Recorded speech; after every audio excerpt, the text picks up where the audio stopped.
All right, trigger objects. Now, you can pretty much use anything for a trigger object. Here at Undertakers, they have a lot of their own things out.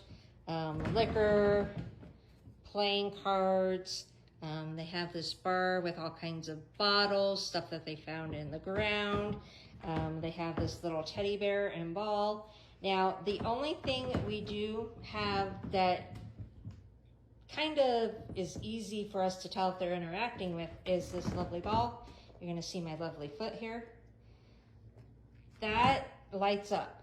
So that is really cool. It's actually a cat toy, but what's really cool about that is when you're in the pitch black, which you usually are when investigating, if someone starts to play with that ball, it will light up. You will know that someone's playing with it. Now, the only downfall to something like that is the fact that you need to make sure it's in a spot to where it's not gonna roll on its own, or you moving around, which I'm stomping, isn't gonna set it off.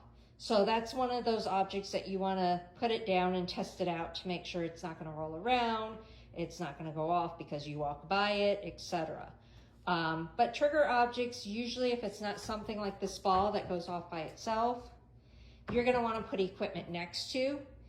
So if they are interacting with it, the equipment will show that they're interacting with it. And depending on the location is going to depend on what kind of trigger objects you want to bring.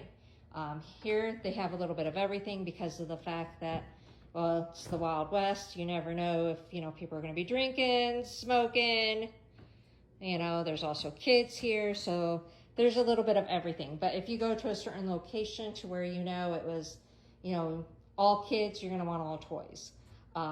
So depending on what kind of location will depend on what kind of trigger objects you bring. If it's not something that you can see they're interacting with, then put a piece of equipment next to the trigger object to see if they interact with. So that's dealing with trigger objects.